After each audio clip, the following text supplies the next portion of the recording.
아줌마 여기 공기밥 하나요. 그래 갖고 갈게.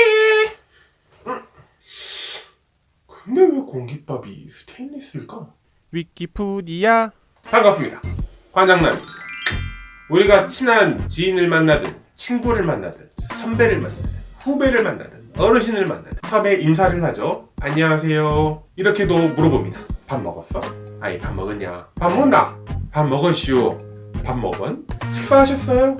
라는 인사로도 대체를 합니다. 그만큼 이 인사로 인해서도 우리의 식문화를 완벽하게 보여주는 하나의 관습인데요. 우리가 어떤 식당을 가더라도 메인 메뉴를 다 시킵니다. 그러고 나서 시키는 게 바로 이 공깃밥. 이 스테인레스로 된 이 공깃밥을 받게 됩니다. 스테인레스로 만들어져가지고 이 공깃밥을 막 받아가지고 이제 밥 먹어야지. 그래 뚜껑 딱 열면서 아튼! 외치게 되는 밥그릇. 저도 식당에서는 아주 익숙하게 아니면 당연하게 이 밥그릇을 받게 되는데요. 그런데 언젠가 저도 식당을 가서 밥을 먹었는데 이런 생각이 드는 겁니다. 언제부터 이 스테인리스 공기를 사용하게 됐었지? 아니 집에서 밥 먹을 때는 도자기 그릇이나 이런 일반 그릇에서 밥을 담아서 먹는데 왜 하필이면 식당에서 밥을 이렇게 스테인리스 공기를 쓸까? 라는 생각을 해봤습니다. 왜 식당에서 스테인리스 공기를 사용할까요? 자, 그 이유 세 가지 바로 같이 알아보러 가실까요? 첫 번째, 빠밤. 박정희 정부 시절 쌀 소비량을 줄이기 위해서 이 스테인리스 공기를 썼다. 1960년대만 하더라도 보릿고개란 단어는 그때도 존재를 했었습니다. 그래서 많은 사람들이 끼니를 굶고 밥을 많이 먹지를 못했었죠. 그래서 이 박정희 정부 시절에 쌀 생산량을 획기적으로 늘려줄 수 있는 품종을 개발하라고 지시합니다. 그래서 그 개발 끝에 만들어진 게 바로 이 통일벼인데요.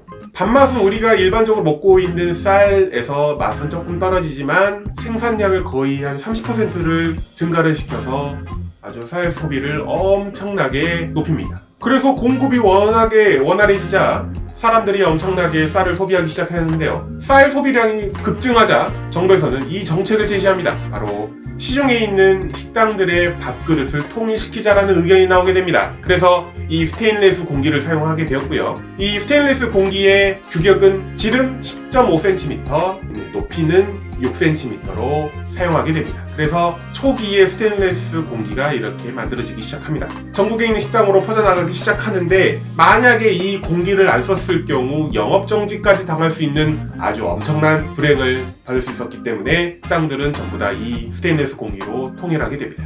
그러면서 현재까지도 식당에서는 스테인리스 공기를 사용하게 됐었던 거죠. 그리고 두 번째, 빠밤. 연탄 때문에 변색이 되는 녹그릇 대신에 스테인리스 공기를 사용하였다? 여러분도 잘 아시다시피 녹그릇은 조선시대 때부터 계속 사용했었던 그릇 중에 하나입니다. 흔히 말해 우리가 알고 있는 유기그릇, 방자유기 이런 형태로 가지고 있고요. 우리의 전통적인 기술을 담고 있기 때문에 유기 제조 기술자들은 우리나라에서 지금 국가무형문화재로도 등록을 추진하고 있었습니다. 지금도 추진을 하고 있고요. 그만큼 우리나라 역사에서도 아주 중요한 문화 중에 하나입니다. 하지만 일제시대 때 일본군들이 자기네 무기를 제조하기 위한 재료로 사용하기 위해서 조선인들, 근데 그때 당시에 우리나라 사람들이 사용했던 녹그릇을 전부 다 싹 쓸어갑니다. 그래서 전부 다 무기 제조로 만들어지기 시작하고요. 그래서 우리나라는 녹그릇을 사용하기가 정말 힘들었고요. 그 이후에 해방이 되고 나서 그 이후에 한국전쟁 이후에는 구들장으로 따뜻하게 했었던 이 난방 시스템을 연탄으로 때우기 시작합니다. 사극에서도 많이 보셨을 수도 있습니다. 만약에 이 음식에 독이 들어있거나 했었을 때는 노수저나 아니면 은수저를 음식에 넣어봐서 변색되는 걸 확인할 수 있었는데요. 근데 이 녹그릇이 연탄에 반응을 해버립니다. 그래서 변색이 되고요. 이 변색된 부분을 제거하려다 보니까 아주 엄청나게 힘든 겁니다. 그래서 이 변색되는 녹그릇을 놔두고 스테인리스 그릇을 사용하기 시작합니다. 그래서 스테인리스 식기가 엄청나게 퍼지기 시작하는 거죠. 그리고 세 번째, 빠밤. 식당에선 이만한 소재가 따로 없다. 요식업에 종사하시는 분들이라면 아주 스트레스 많이 받으실 겁니다. 바로 식기인데요. 소모성 물건이다 보니까 금방 깨지고 부러지고 휘고 하다 보면은 이것도 돈 사는 것도 어마어마한 겁니다.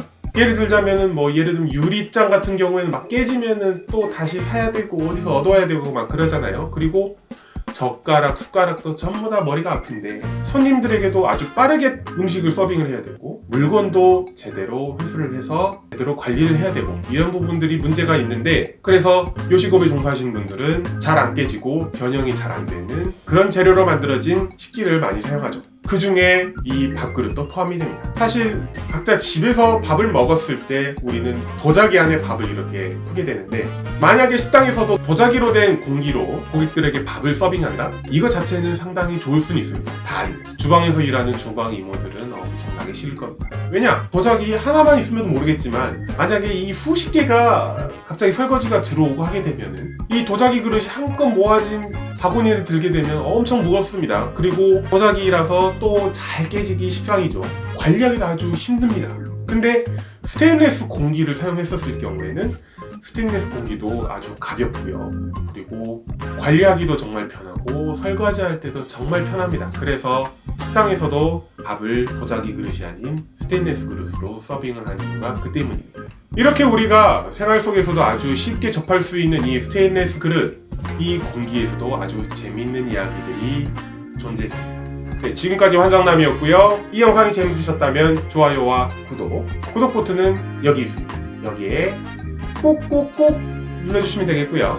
그리고 재밌는 영상도 옆에 있으니 많이 놀러와주세요. 지금까지 환장남이었고요. 오늘도 환장한 하루 되시길 바라겠습니다. 그럼 안녕히 계세요.